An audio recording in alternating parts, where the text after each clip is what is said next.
poet and author Margaret Atwood in her latest work, Negotiating with the Dead.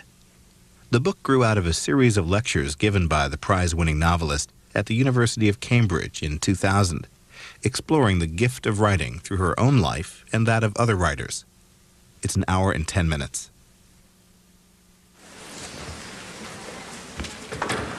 Great. Good evening, and welcome to the Celeste Bartos Forum at the New York Public Library. My name is Betsy Bradley, and it's my great pleasure to introduce this evening's conversation with Margaret Atwood and Marilyn French.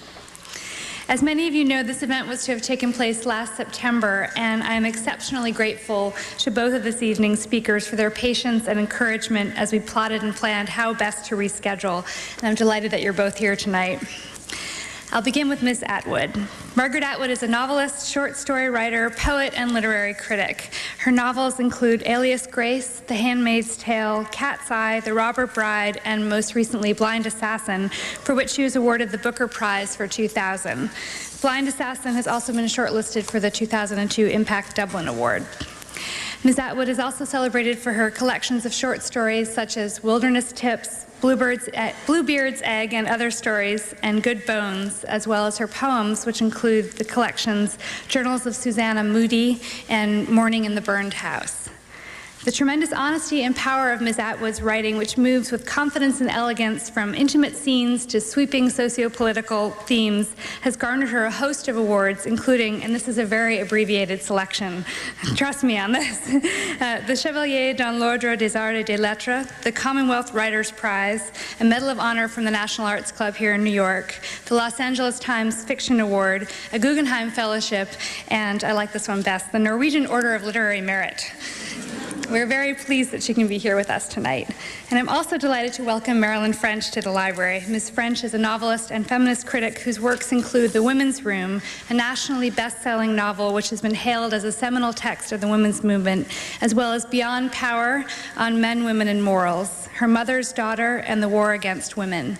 Ms. French has taught at Hofstra University, the College of Holy Cross, and Harvard University, where she was a Mellon Fellow. Her most recent work is A Season in Hell, a memoir, a clear-eyed and compelling account of her victory over cancer, and we're very glad to have her here this evening as well. At the conclusion of their conversation, our speakers will take some questions from the audience. As you know the drill, we have microphones to the left and right of the stage, and I hope you'll use them for your questions so that everybody can hear you. And now, please join me in welcoming Margaret Atwood and Marilyn French.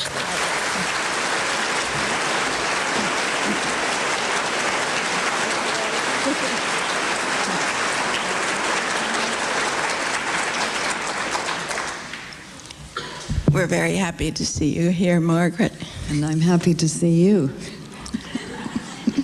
I think a lot of Americans don't realize that Canada is a separate country. I think a lot of us think of it as a sort of chillier United States.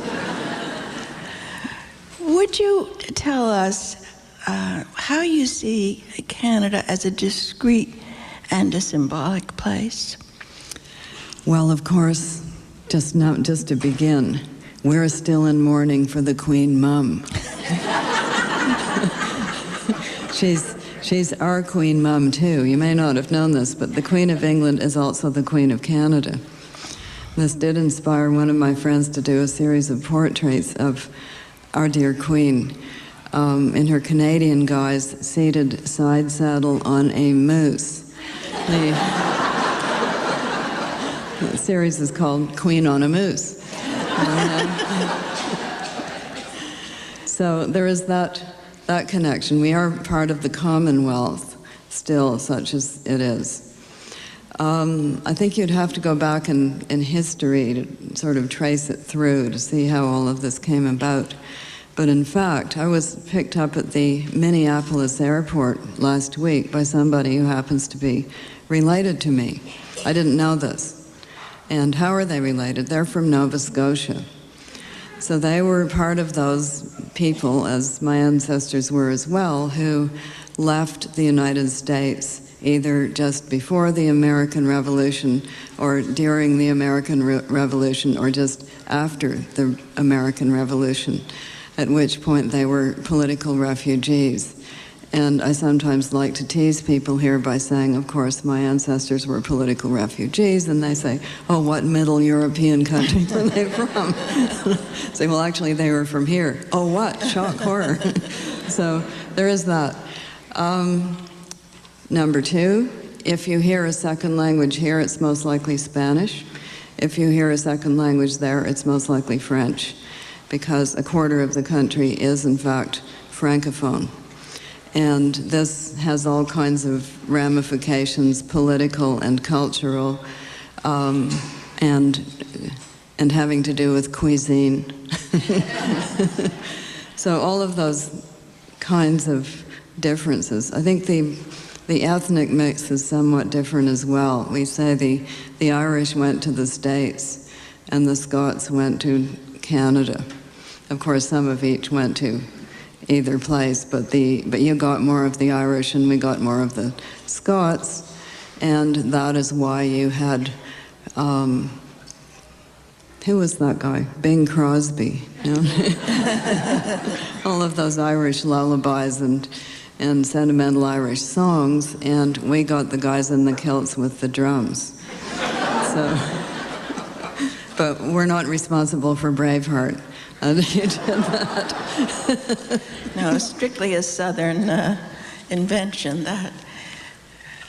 But Canada has its own discrete character in your work, and particularly in certain novels like Surfacing, where it's very important, the earlier ones maybe. But even in Blind Assassin, it's a special place. It is further north. But on the other hand, if you go to Alaska, you will find, actually, if you go to Alaska, you'll find people who say two things. One of them is, we ought to be Canadians. And the other is Alaska, where the women are men and the men are animals.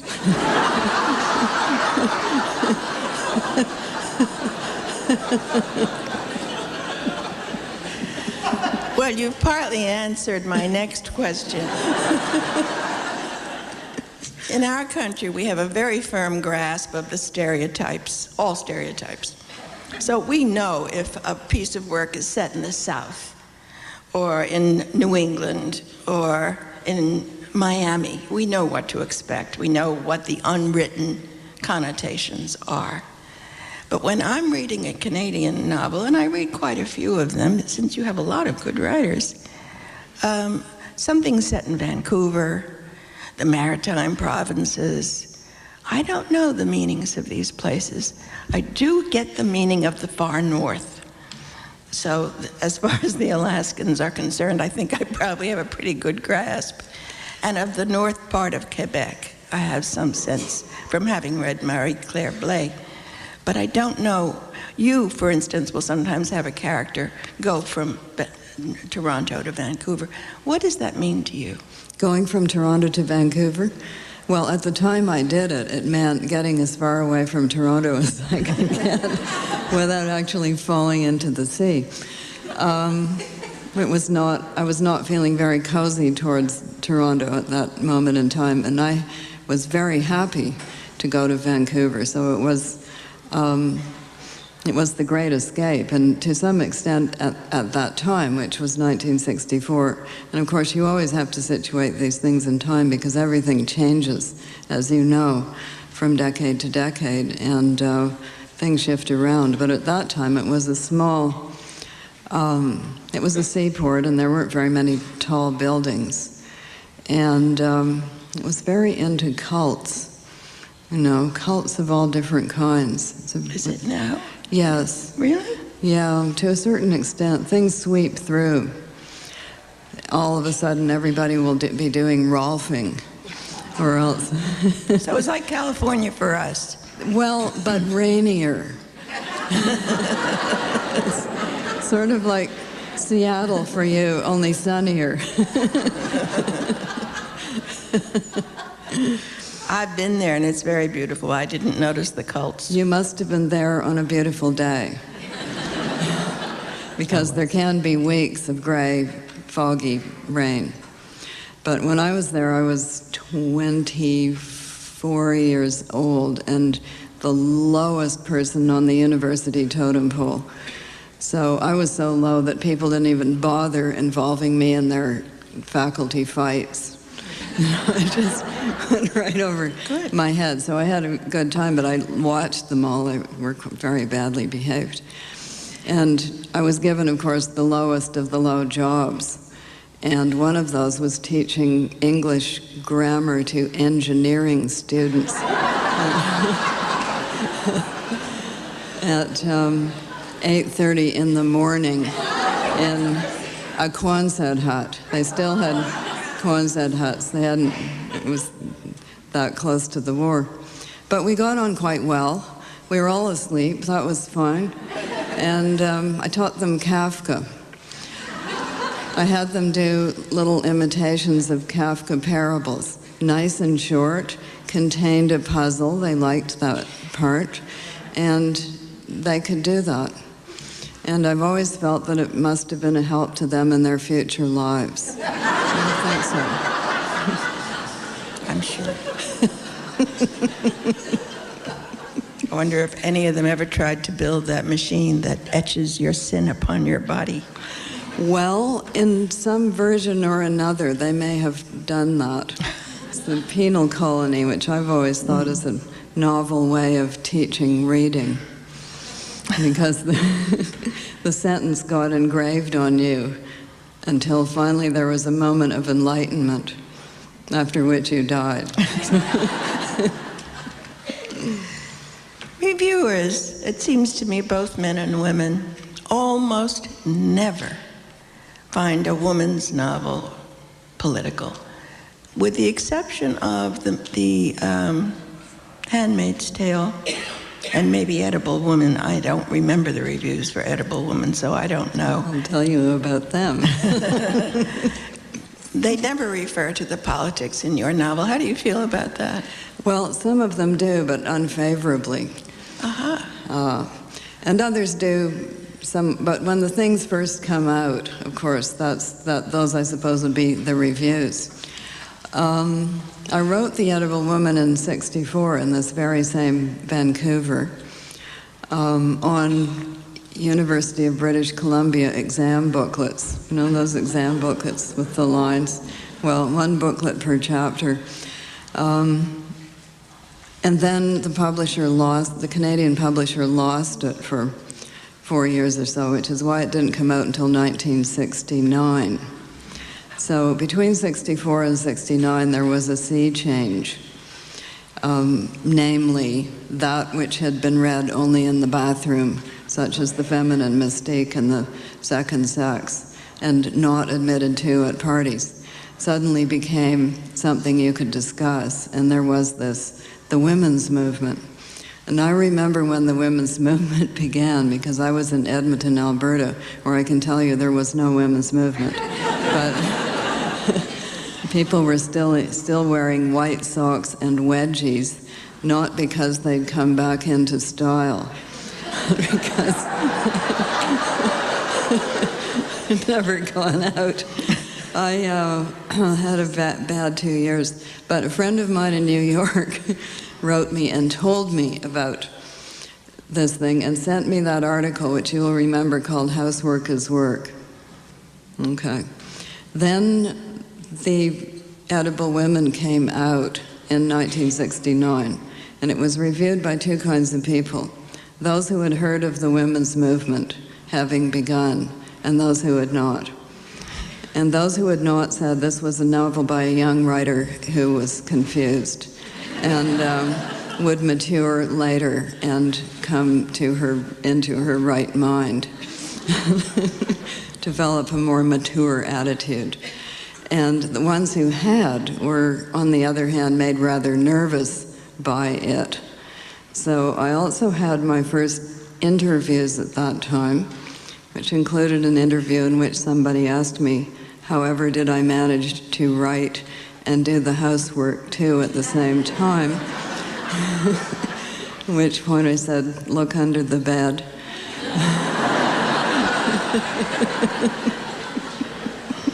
Where the giant monster dust bunny is living.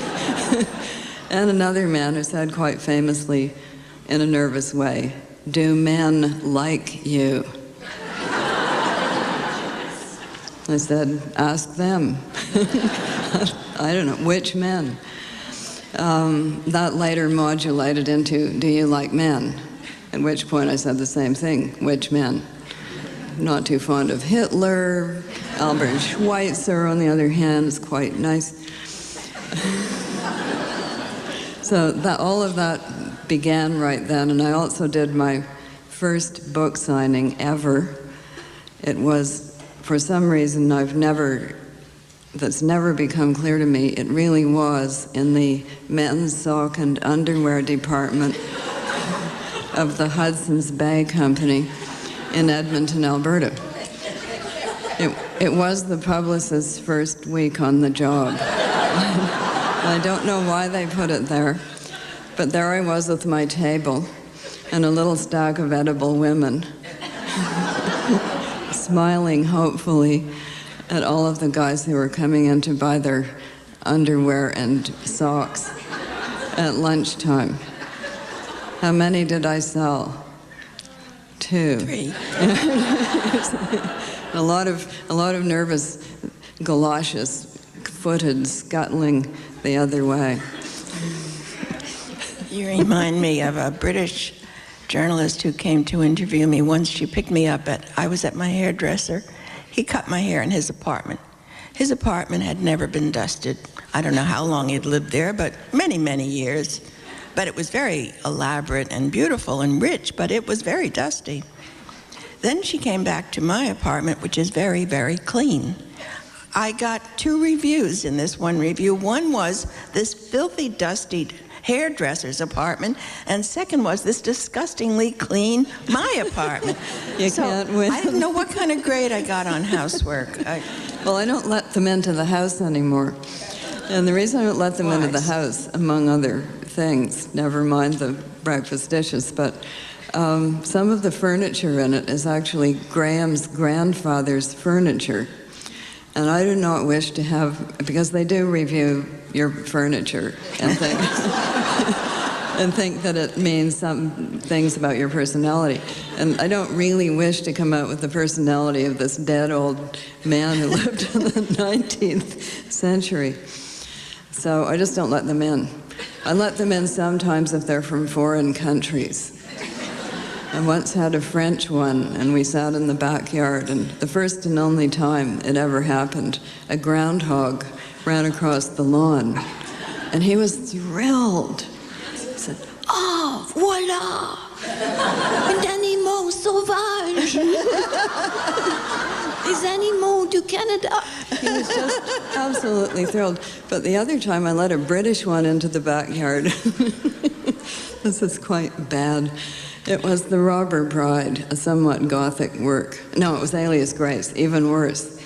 And there he was, and there was a sick robin that had flown into a window or something. And Graham emerged from a shrub somewhere and found this robin lying on the lawn, and he did what you and I would do. Or maybe you wouldn't. You have to collapse their lungs by squeezing gently. If you cannot bring them back to health, you must dispatch them quite quickly, and that is the way to do it. So he did this, and here's this British journalist watching. So the beginning of the interview is out from the shadows, strangling a robin.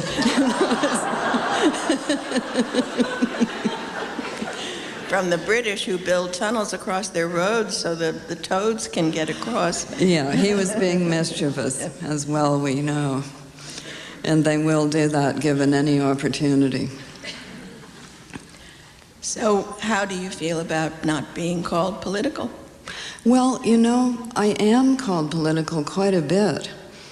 In Canada, they think I'm sort of Red Emma, with various other people thrown in. Not because of particularly women, although if you go back into the 70s, a lot of it is about that. But a lot about positions I've taken about Canadian politics of various kinds. But that's in interviews. Interviews, in reviews, political. Yeah, political. They do that too there. They even do it some in England. I think they tend to do it less here because political has two meanings. One is it's about Washington. You know, the political novel is about politicians and what they do. And it's like Benjamin Disraeli's Sybil. You know, that's a political novel. It's about politics and the way they all go about it. And the other meaning is the person has opinions. You know, it's not just entertainment. And in any country other than the United States, if you're talking with young writers and ask them why they write and things, whatnot, other places in the world, they will usually come out with an answer that has to do with their relationship to their society in some form or another. Here, they are more likely to say, it's for me, it's for my soul, it's for my inner being. Yes, it's individual. It's self-expression, it's individual. I think what I'm getting at here is how, in general, feminism is not seen as a political stance, which I think is very strange. When, now not reviewers so much as literary critics discuss political novels, they usually mean socialist. They don't see feminism as a political stance. How do they see it here? As a pain in the neck. Pain in the neck, yes. Well, they see it that way there too, but with add-ons. And there is, for instance, in Quebec had a very strong feminist movement. That might surprise you, but they came out of a situation in which they were very, very dominated by the church, and suddenly in the 60s, that all just went poof, and it was in the early 60s. And a lot of these very strong feminists came from families in which the mother had had 16 kids. You know, and they'd grown up living with that and being expected to do that, and they were just saying, no, we're not going to live our lives that way, we've seen it. And they were much stronger than the Anglophones in that way. So there are some surprises. It depends partly also where you are in the world, what the feminism thing means. Yeah. For instance, I was in India and I was talking to some women, and they said, we have no interest whatsoever in any kind of thing that says you can't wear makeup or pretty saris or any of that kind of thing. We aren't interested in that. What we are interested in is getting jobs for very poor women, which gives them dignity within the family, more autonomy than they have ever had. So they were not interested in the decorative art side of any of that. They were interested in the economic side. And I think here a stereotype was created which said, you know, feminists are people who don't have any sense of humor. We've all heard that light bulb joke. What was it? You've never heard the light bulb joke? I don't think so. How many feminists does it take to change a light bulb? That's not funny.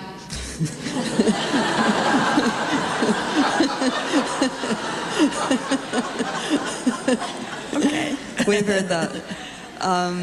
Or, you know, you have to wear overalls, or, you know, all of those kinds of things. Or that what it means is you can't ever say bad things about women because you have to have this solidarity, and that means actually ignoring real life quite a bit. Because, I don't know about you, but not every woman that I have ever known has been an angel of light. Really? They have their little quirks. You have often broken the taboo. The heroines, well, yes, heroines have to be sweet and lovable. I mean, even if they're nasty or even if they're prostitutes, you really have to find them appealing. And then you go write something like Alias Grace. Well, I thought she was quite appealing, but then She was very appealing to me, but I have curious tastes. Well, I think women are people, and that is the fundamental That's where I take my stand. Women are people. They shouldn't be expected to be more angelic than anybody else, nor should they be expected to be, less human than those other kinds of people. They're human beings with a twist, but they're human beings. And you, Marilyn, you are just a little bit older than me. So you probably actually had a more horrible time than I did. Well, we could compare, but... Well, I think probably because talking to people who were coming of age, in the late 40s, not a lot of fun. Do you remember Generation of Vipers? Do you remember that Philip Wiley book? Well, I mentioned it recently in an interview. I was saying that out comes these books, Generation of Vipers, and he wrote another one, Philip Wiley. What was the other one? I don't remember the name of it, but what his thesis was American men were being destroyed. They were all being turned into homosexuals, and it was all their mother's fault. Then, of course, shortly after that, mothers caused schizophrenia, mothers caused autism, mothers caused just about every disease there was. Women thronged to buy these books, which I read them. You read them? I did. I wanted to find what was wrong with us. Oh, yes, and now you could fix it. Now I know. Now you know.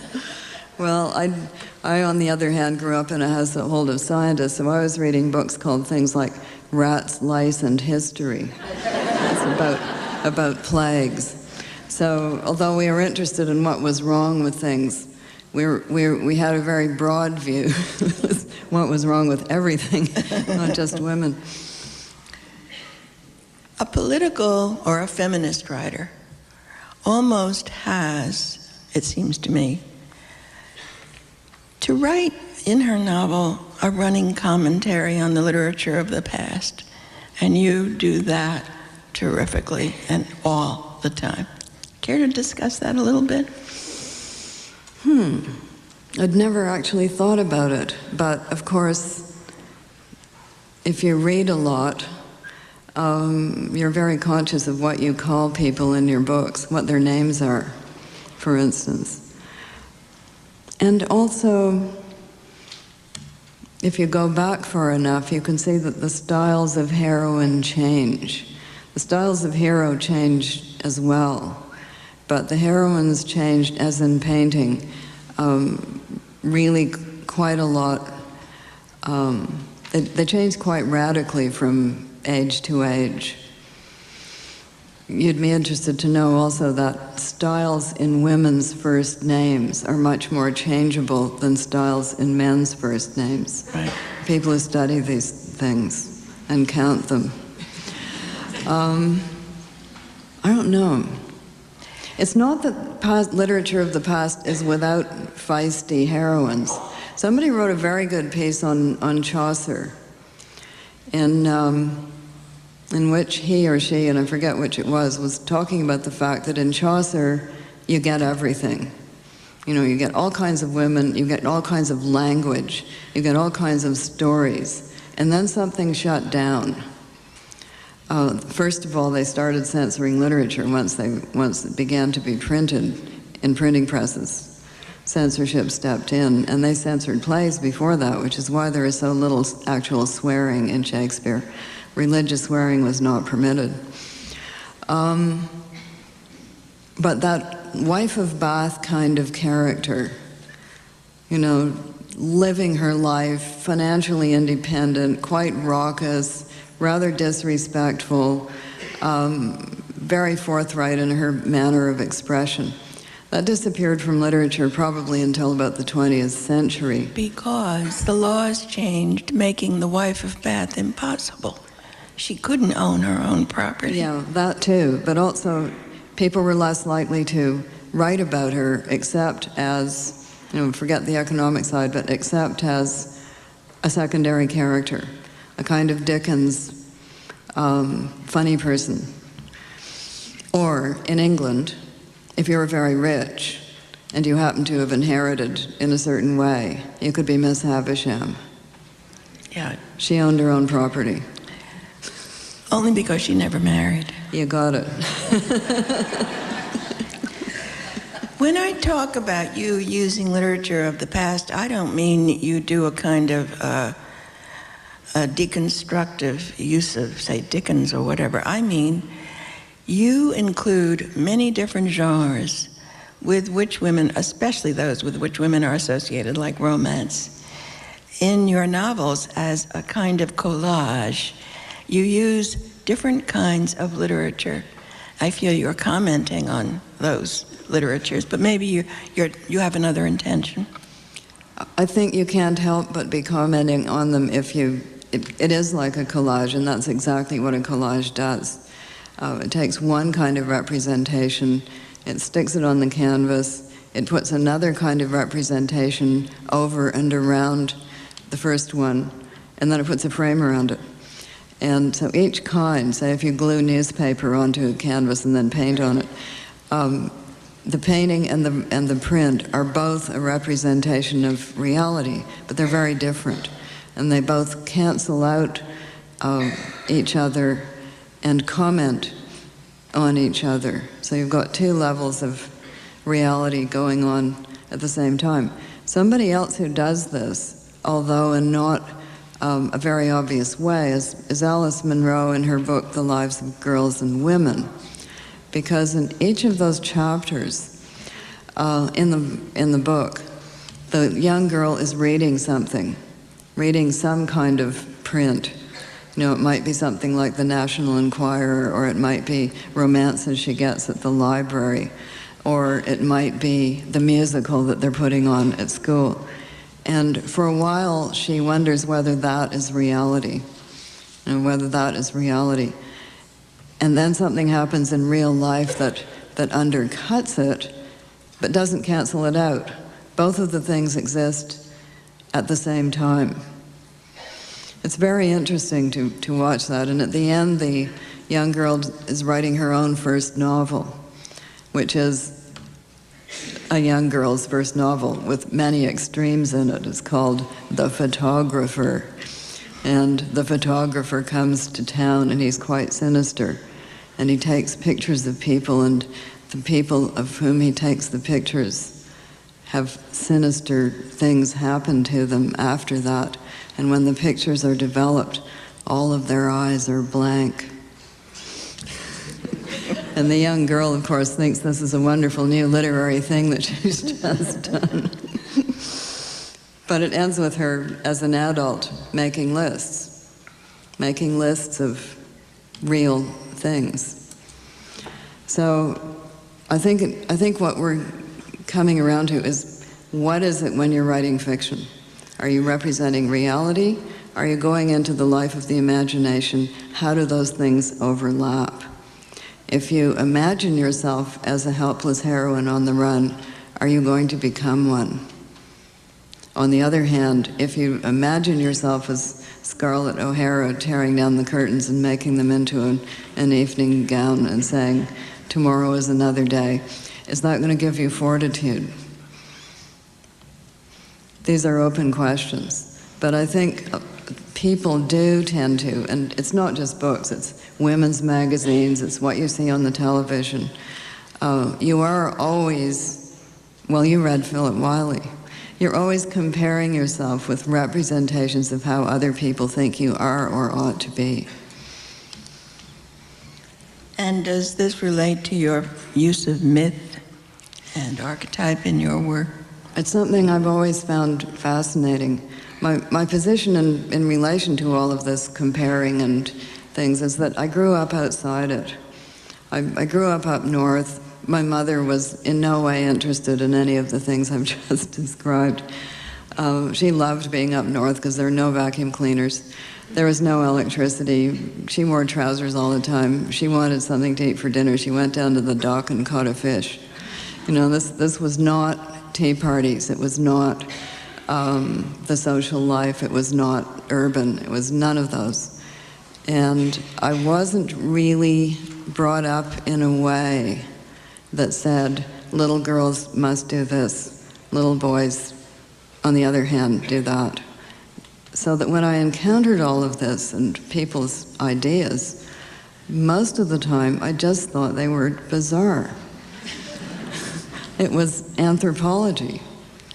Now, my high school was like many of my friends, and I too, when we reached an age when we were supposed to behave like adults, did not have any idea what it meant to be a woman, because we were not raised by mothers who insisted that we wear white gloves to dinner and so forth. My friend read women's magazines. I'm wondering if you did. Women's magazines? Yes. She tried to learn how to be a woman. That's what she told me. Oh, well, I read True Trash magazines, but I thought they were hilarious. They weren't supposed to be. I read women's magazines. They puzzled me quite a lot, because it was the age when there were a number of things you couldn't print, including the true nature of products that you were advertising. So one of my most surreal moments as a child was the Modess ad, which had a woman in an evening gown. Do you remember they used to have 3 little dolls in descending order?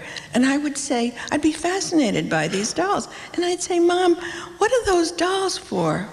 What is this product? What is this? Never mind. I don't know. I don't know. Well, the Modess ads were women, She knew. very glamorous women, rather surrealist looking, with floating draperies and blue sea in the background. They were really fascinating. And all it said was Modess ... because. So he said, because what? And then there were, the Kotex ads. And they were quite interesting because they told little stories. They told little stories about social situations you might encounter that might be difficult, such as, what do you do when you go to the prom and your hands are glowing? Your hands are sweaty. Do you wear gloves, put talcum powder on them, wipe them on your date's jacket, or what? And there are little squares that you could check. And the fourth one was always about this product that nobody would say what it was. And it was for those days. And I had no idea what those days were. And you know, Exactly. You couldn't find out. No.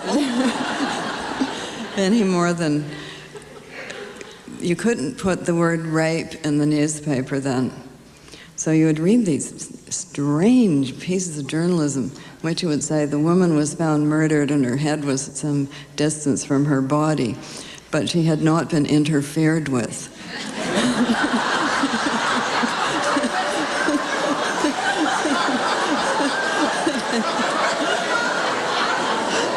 Not in any way that matters, anyway.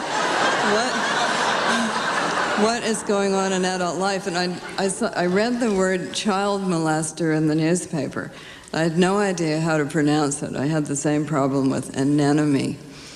Anemone. Yeah, I still have that anemone. problem. Yeah, well, I said child molester. And I thought that it was a job that kids could have. It had to do with catching moles. I knew that there were people who caught worms. You know, you can see them at night if you're in the right place. But so I thought these other people caught moles, and that you could, because they had jobs quite early in life, I thought that maybe this might be a potential job for me. Anyway, you live and learn. The other one I remember was the Lysol ad, which it showed a pool and a woman with her arms up like this in a very dramatic way, and it said, drowning in a sea of hysteria, doubts, and ignorance. You missed that one. You're a little later than I. The other one I loved was the mother and her 2 children looking out at the rain, a rainy, dark, and stormy night, and it said, are your loved ones safe tonight? And it was an ad for a concrete coffin enclosing vault.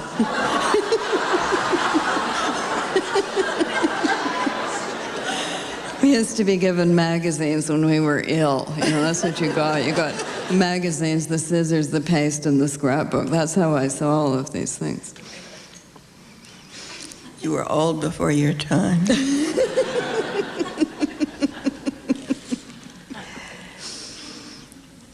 James Joyce always said that in the 20th century you can't write about love, or love is not the great drama that it once was, but that it gains something in amiability. I agree with him that I think love stories are no longer possible. So I was very happy when I read The Blind Assassin and absolutely believed the love story and loved it. Do you think it's because of taboo? I think love stories of the classic kind, which usually meant drama, disappointment, and death of some sort, that kind, there has to be a barrier, of course. So you can't have that kind unless there's a barrier. But when you read the newspapers, you find that these kinds of things are still going on really quite a bit.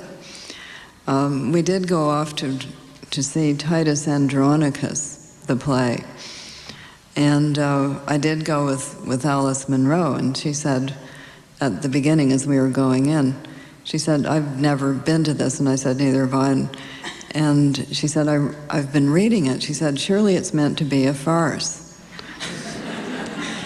And so we went in. I said, "I don't think so." I said, "I don't think it's supposed to be funny."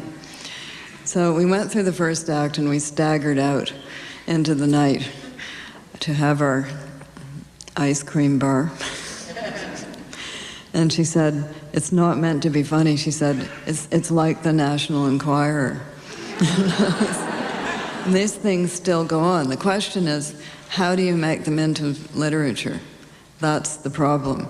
Without being a parody of some kind, or being just silly. And that is a problem. I don't think Titus Andronicus quite makes it. No, no, not as a love story. Or not as anything. Not as anything. Well, it has a certain... No, you're right, it doesn't. But it was surprisingly well performed, on the other hand. If you could stomach it. It's horrible. The Blind Assassin is written from many different perspectives. There's a first-person memoir. There's a set of objective reportage. There is a third-person story about a love affair, which is written from two perspectives, a male one and a female one. And within the love affair, there's another piece of fiction about other people told from an objective standpoint. Tell us why all these refractions exist when, in fact, the entire novel is about one woman. Well, it gets back to collage, but it also gets back to telling. Who is telling what? And when you have somebody telling, you always have somebody that they're telling it to. Either it's dear reader, dear reader, you alone will share my thoughts. Or somebody within the story is telling it to somebody else within the story. And when my person called Iris Chase Griffin, who is 82, begins to tell, which she has never told before, she's never told. She doesn't know who she's telling to. And part of the novel is her discovery of the person that she feels needs to hear this. Because it is I think any novel is an Ancient Mariner situation. The Ancient Mariner is seized with the need to tell, and he can recognize the person who needs to be told. So there's that connection. And of course, what you always hope when you're a writer is that you write the book, you publish the book, you send it out, and that person who needs the story will find it. That's what you hope. And sometimes that does happen. In fact, it probably happens quite a lot, but you never know that it has happened. You never know. So she's finding out who she needs to tell to. The newspapers and magazine clippings, which are quite short, position the story very quickly in time, because this is a person now of 82 years of age. That's a long time. You can't do every year. It would be a very long book if you did that. So we can jump a bit using that technique, and we can also show what events were going on at the time, which were quite dramatic events. She lived through the First World War, the 20s, the Depression, and the Second World War. Those are the events that shaped the reality that we're still living with now. Those newspaper clippings were genuine, weren't they? The newspaper clippings could not be genuine, really, because the people in them are fictional. But the newspapers are real. And that is exactly the kind of thing they go on about. Because you captured the tone so completely in those clippings that they set the moral universe of the novel in instantly. You didn't have to do anything more. You did more, but you didn't have to. It was a very brilliant device. Well, thank you. The newspapers themselves were not always amused. So the Toronto Star, whatever world event is going on, it has to have some relation to street repairs in Toronto.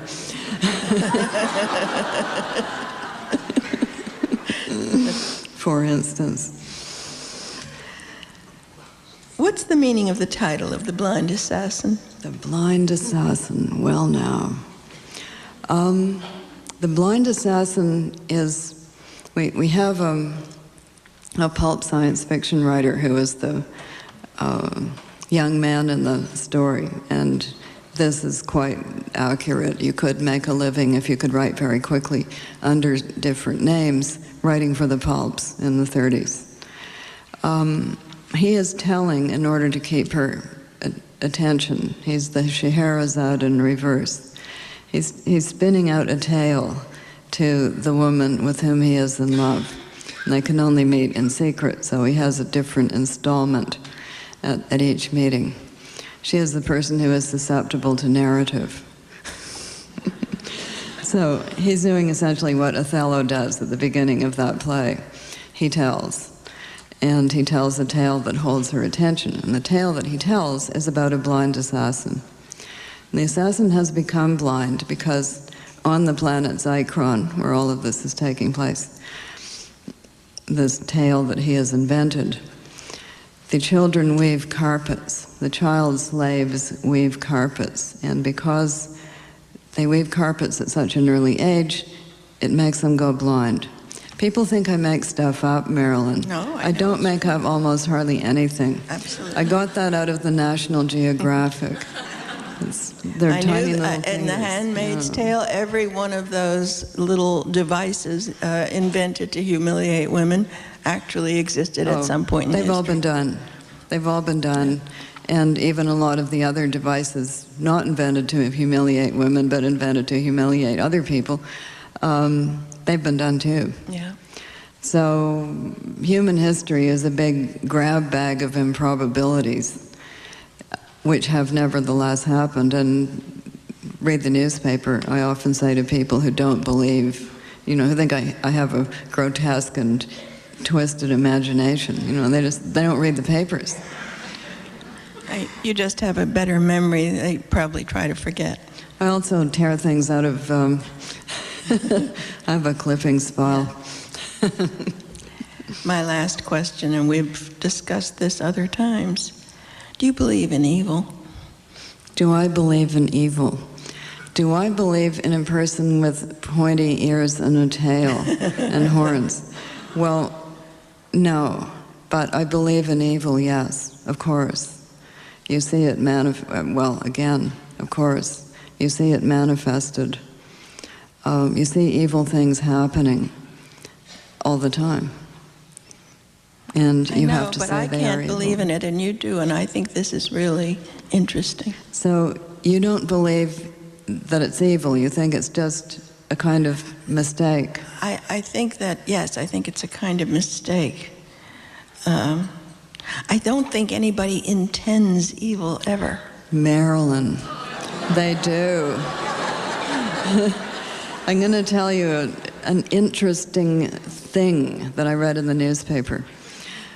It's a man who was doing an experiment along these lines, and he devised a game that you can play. And in this game, you can gain money, you know, like Monopoly, pretend money. And you can then deprive other people of the money that they have gained, but you have to sacrifice some of your own money that you have gained in order to do that. And 2/3 of the players will do that. Rather than see the other person have it, they will sacrifice their own in order to make the other person's disappear. And you don't think that they're convinced they're doing something good? They're not convinced they're doing something good. No. There is. Well, it's an argument we'll go on having, but I wish you would tell me what you think the nature of evil is. The nature of evil. Well, the surprising thing to me is that you're more optimistic than I am. I would have thought it would have been the other way around. I don't think it's optimism. Maybe I have I really believe that we have to be grateful to all the fuck-ups in the world, because it's human helplessness and mistakes and carelessness and inefficiency that is responsible for the fact that we're still here. Because if these guys who set out to conquer the world had been efficient, the world would have disappeared a long time ago. I think that's probably true. So I see it more as a set of mistakes and good intentions gone into insanity, that sort of thing. Maybe I could say I believe in Richard III. Even though Richard III, we know the real Richard III wasn't like that. But when Richard III on the stage speaks, I believe him. When he says, "Watch me." Just because I was built this way, I'm going to wreck things for everybody else. I don't believe it for a minute. Not just because he's built that way, but because he's envious. That's it. So maybe evil comes down to envy. And there's a wonderful book about a man who studied as a Western psychiatrist. He was from India. And then he went back to India and looked at the things that they did there. For people with various sorts of problems, which were quite different. It involved shamanism and, sacrificing at the temple of mice and things like that. And there's one culture there in which if somebody falls sick in the village, they believe that it is because somebody else in the village is envious of them. And what you have to do is find the person who is envious and appease them. Make them feel less envious, and then the sick person will get better. But just to conclude on evil, I highly recommend the first Inuit film that has ever been made. It's in Inuktitut. It's called Atanarjuat, the Fast Runner. It's epic in proportion. It's a knockout. It's got a grandmother in it whom you will like. And it begins with evil arriving. And do you know what it says? It says, it came from the north. Of course. We don't know why. That's what Marina, what's her name? No, her name's not Marina. The woman who wrote on, the anthropologist who wrote on the European civilizations of 10,000 BC. They were matricentric, they were idyllic, there was no war, there was no killing. And then they came from the north. Those are all my questions, Margaret. Marilyn, thank you so much. Thank you.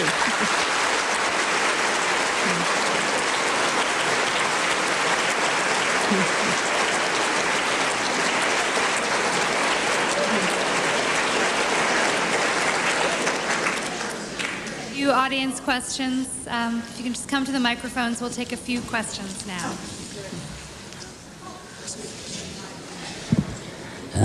I'm one of the minority of men here, and I had a recent argument, quite a bitter argument. Excuse me? What did you say? There you are. There he is. It's okay. Okay.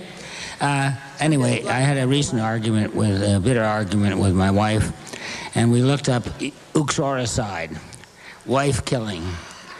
And then we wanted to see what was the comparable word for husband killing. And we couldn't find it. So if you can shed any light on that, let me know. What was it?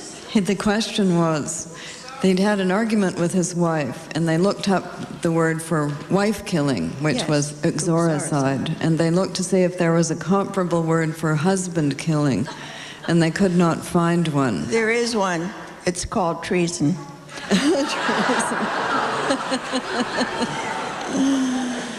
I'm quite serious. Shakespeare uses it. Husband killers tend to be slow poisoners. So maybe not quite so dramatic a thing. Hi, I must preface my question by saying that I'm a great fan of your work, Miss Atwood, and in particular The Handmaid's Tale, which I read 2 months ago. And it was an interesting time to read it 2 months ago, because 2 months ago was post-September 11th, post the establishment of the Patriot Act, which, among many things, sort of conveyed the notion that any of us could be watched at any time for any reason all the time, and amidst discrimination against Arabs and severe media manipulation. And so I was shocked by The Handmaid's Tale. I thought it was so interesting and so relevant, and because of the similarities that I found between its content and your ideas and actual contemporary American society. So I was wondering if you could comment on the relevancy that you see between your ideas and American society within the last few months, and also whether or not you intended your portrayal of the future U.S. to be read as realistic or not. Well, no. Any society, when it's threatened and thrown into turmoil, has a tendency to trade off individual freedom for safety and control. But I've not been the first person to write about this. When I was 14, approx, or maybe a little younger than that, I read 1984, which had just come out at that time. And that too is a dystopia, and that too involves total surveillance and mind control and those kinds of things. But this is a recurring motif in human history. The most potent combination is the combination of religion and politics. Because then if you object, you're not just a dissident, you're a heretic. And then you get burned at the stake. And if you've looked at all into the doings of the Inquisition and how things went on in those days, or even into the history of witch burning and what have you, people get possessed. I mean, they really do get possessed by a sort of frenzy that they project evil onto other people, and they feel that they have to stamp it out. And I'm a student of the Salem witchcraft trials, among other things. They happen to be near the Canadian literature in the Widener Library at Harvard. So and also, I had a relative involved. But they went through all of that, and then they realized that they'd been had, that they'd been the victims of a mass hysteria, and that they killed a lot of innocent people. And one of the divines talking about this said, we were indeed visited by the devil, but not in the way that we thought. So what you always must try to do under those circumstances is keep your head, not get swept away. However, the middle position is the most vulnerable one, because you can be shot at by both sides. I did notice how hot to trot Mr. Roberts and Mr. Falwell were at that moment. Visitation of God, fault of the feminists, fault of the American civil liberties. Which they retracted. They had to retract because they didn't get enough takers. Became clear, yeah. Yeah, but think of it. If they had takers for that position, just think of it. Absolutely. And I think one of the points of my little fable was, don't get too secure, because anything can happen anywhere given the conditions. And don't let us not believe that we are all somehow exempt from this kind of behavior and this kind of reaction, because we're not. So did I intend it to be realistic? Yes and no. It begins with a quote from Jonathan Swift's Modest Proposal, a famous piece of writing in which he proposed a solution to the Irish problem, which would be marketing babies for the purposes of cooking them. And he was, this was heavy irony, but some people believed him, thought it was actually quite a good idea. And you do have to watch out for that when you're writing social satire. So the costumes of the econo wives, no, I didn't mean that to be realistic, though you never know. The general pattern, we can do those kinds of things, and if somebody says that that's what they want to do, give them the power and they'll do it. So if they're saying women should be back in the home, give them the power. How are they going to get those women back into the home? All those women running around using ATM machines and getting up to all kinds of shenanigans. How are you going to get them back into the home? Are you going to just deprive them of the things that they have won over a very short period of time? Really, you're going to do what the Taliban did. Simple. You can't own money, you can't own property, you can't have a job, you can't go outside. You're in the home. Okay, and in addition, I just wanted to say that it was interesting to hear you say that your work within the U.S. is usually characterized as unpolitical and a sort of personal agenda and therapeutic type of thing, because it seems a very easy way to dismiss the validity of your ideas as something that just applies to you or has come from your imagination rather than something that actually affects everyone. Can't hear? Okay. What? Enough time? Thank you. I had a question. You mentioned India a couple of times, and someone who's from India had mentioned to me that there are towns where they are kidnapping women because of the problem of letting their female children die so that they should have more sons. And so there are towns that only have sons who now have no one to marry. How is it that a mom in like China or India, do you have an understanding of that? Number one, can let their female children just die? And the second question is there anything that we can do about, or you or someone can do about that? I just don't understand. It's economic. It's driven by economics and how the economic arrangements go on. In India, with the dowry system, the father is responsible for providing a dowry for each daughter that gets married. So any economist will then tell you that a daughter represents a net economic loss, whereas a son represents a net economic gain to the family.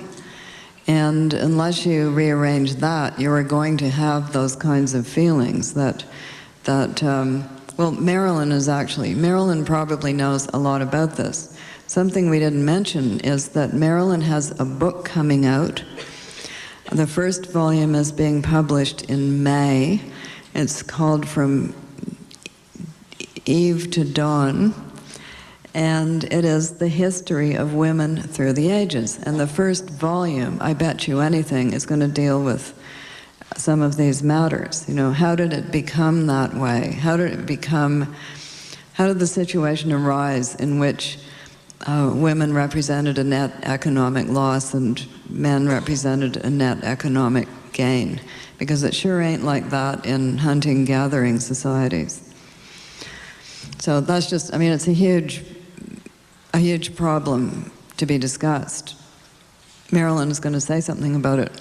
Well, actually, kidnapping is not a problem in India. It's a problem in China, where actually you know that according to nature, something like 104 boys are conceived to every 100 girls. And something like 100 boys are born to every 98 girls. But by the time they're a year old, the sexes are equal because, in other words, boys are more vulnerable for some reason. In places like India and in places like the United States and most of the Western world, women comprise 51% of the population just because of this little vulnerability in the male.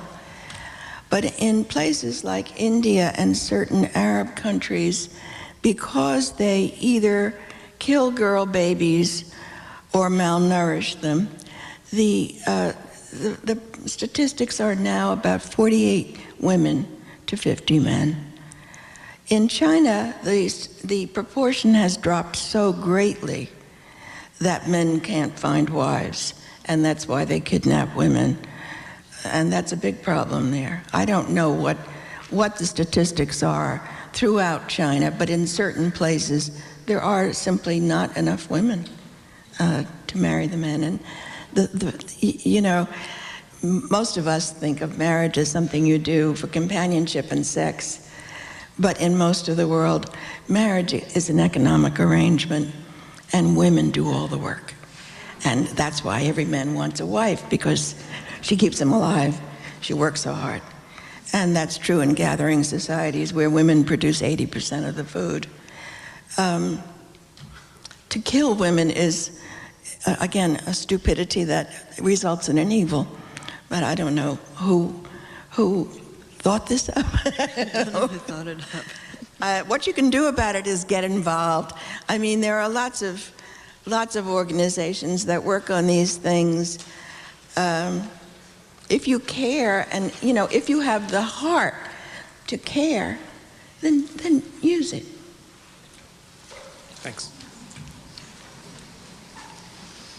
On a different subject from feminism, one of the many things I admire in your writings is your, seemingly at least, easy, comfortable familiarity with science and scientific concepts and illusions, and not just the kind of women's science, not just biology and anthropology and those sciences, but physics and cosmology and so forth. Could you tell me a little bit about that? Well, no. I actually got better marks in science in my high school graduating exams, which were the equivalent of university entrance exams. And the reason for that was that they took half a mark off in the English exams for each spelling mistake, and I was not a good speller. So I could spell words like scrofulariaceae, but I couldn't spell words like weird. So the E's and the I's and those things, I fell down on them. I was brought up in a family in which my father was an entomologist, and my brother was a writer, as I was, and a science-interested person, as I was, but the path diverged in the yellow wood, and he became a neurophysiologist, and I became a writer. But I retained my interest in science, and he retained his interest in writing and reading. In fact, the first book I published, he read through The Edible Woman and sent me a copy with all the typos marked. So I like to keep up with it. And I've got other relatives. My nephew is a physicist, and we're into the 11 dimensions these days. And so every time I see him, I say, "How's the universe? Any changes?" He brings me up to date. My other nephew is a materials engineer specializing in crystal modeling on computers. And his companion is a forensic anthropologist. Pretty interesting stuff. She used to have a pet. Her father is a bat biologist. And because of all these interests, I'm also somewhat involved in conservation kinds of things, both here and in some other countries. So I read, it's kind of mind candy for me. I don't get into the heavy numbers, but I just like to keep up. I enjoy it, in other words. Thank you.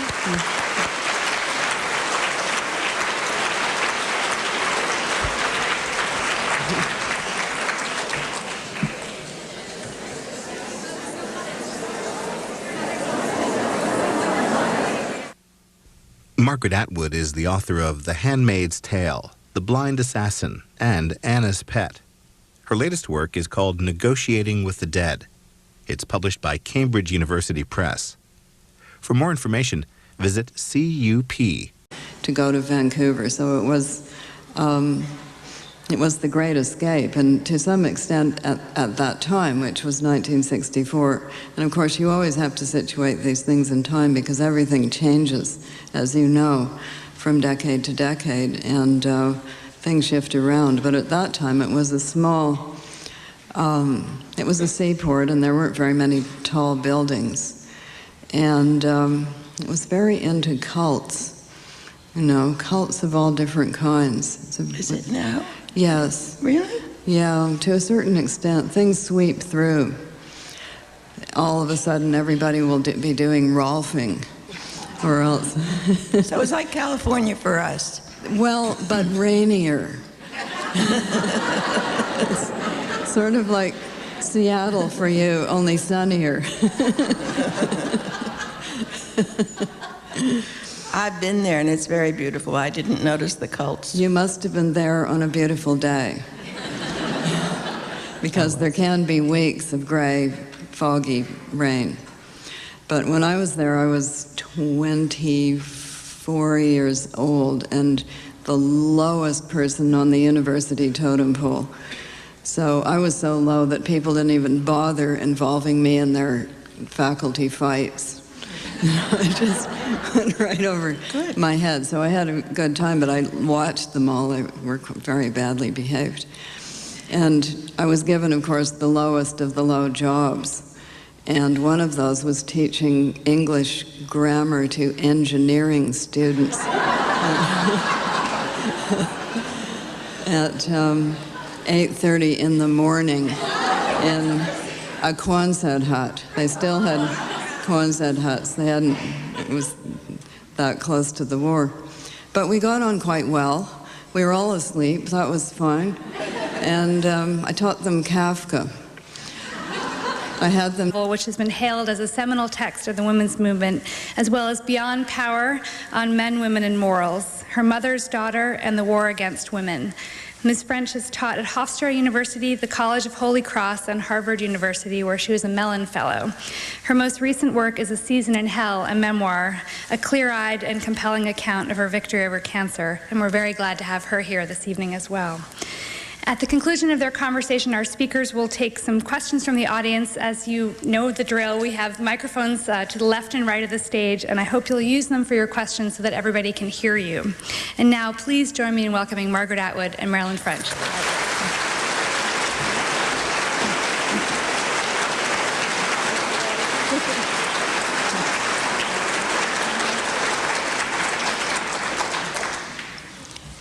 We're very happy to see you here, Margaret. and I'm happy to see you. I think a lot of Americans don't realize that Canada is a separate country. I think a lot of us think of it as a sort of chillier United States. Would you tell us how you see Canada as a discrete and a symbolic place? Well, of course, just to begin, we're still in mourning for the Queen Mum. She's our Queen Mum, too. You may not have known this, but the Queen of England is also the Queen of Canada. This did inspire one of my friends to do a series of portraits of our dear Queen in her Canadian guise, seated side saddle on a moose. The series is called Queen on a Moose. So there is that connection. We are part of the Commonwealth still, such as it is. The Southern invention, that. But Canada has its own discrete character in your work, and particularly in certain novels like Surfacing, where it's very important. The earlier ones, maybe. But even in Blind Assassin, it's a special place. It is further north. But on the other hand, if you go to Alaska, you will find, actually, if you go to Alaska, you'll find people who say two things. One of them is, we ought to be Canadians. And the other is Alaska, where the women are men and the men are animals.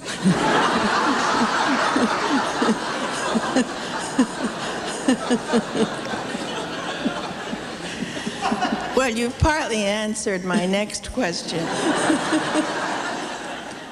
In our country, we have a very firm grasp of the stereotypes, all stereotypes. So we know if a piece of work is set in the South, or in New England, or in Miami, we know what to expect. We know what the unwritten connotations are. But when I'm reading a Canadian novel, and I read quite a few of them, since you have a lot of good writers, something set in Vancouver, the Maritime Provinces, I don't know the meanings of these places. I do get the meaning of the far north. So as far as the Alaskans are concerned, I think I probably have a pretty good grasp. And of the north part of Quebec, I have some sense from having read Marie-Claire Blais. But I don't know. You, for instance, will sometimes have a character go from Toronto to Vancouver. What does that mean to you? Going from Toronto to Vancouver? Well, at the time I did it, it meant getting as far away from Toronto as I could get without actually falling into the sea.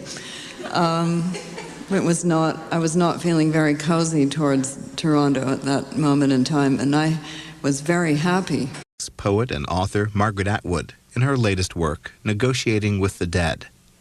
The book grew out of a series of lectures given by the prize-winning novelist at the University of Cambridge in 2000, exploring the gift of writing through her own life and that of other writers. It's an hour and 10 minutes. Great. Good evening, and welcome to the Celeste Bartos Forum at the New York Public Library. My name is Betsy Bradley, and it's my great pleasure to introduce this evening's conversation with Margaret Atwood and Marilyn French.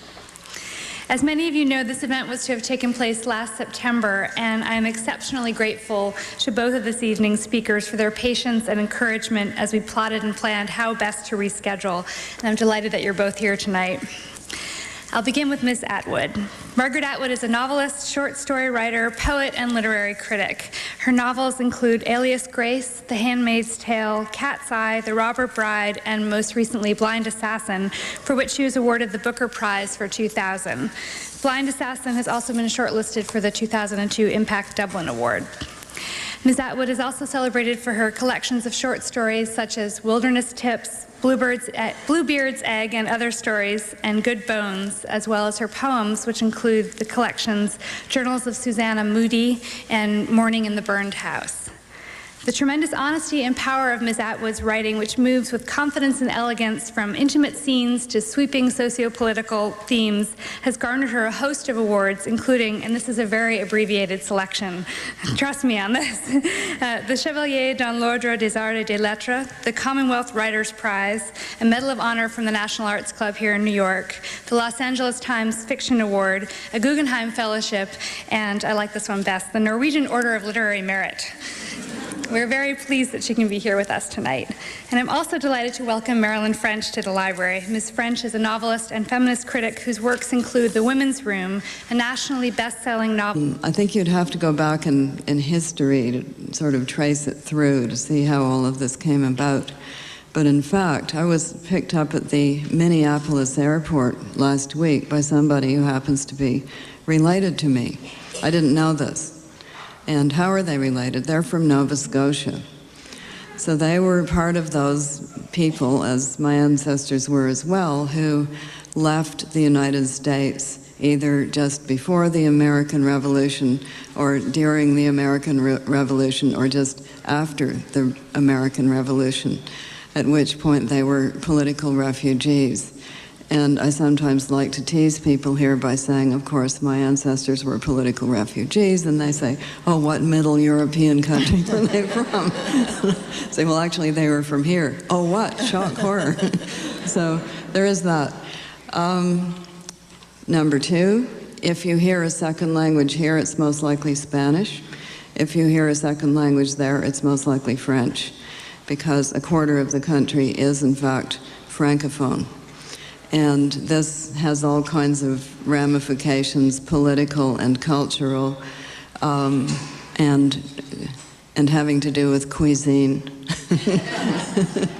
So all of those kinds of differences. I think the ethnic mix is somewhat different as well. We say the Irish went to the States and the Scots went to Canada.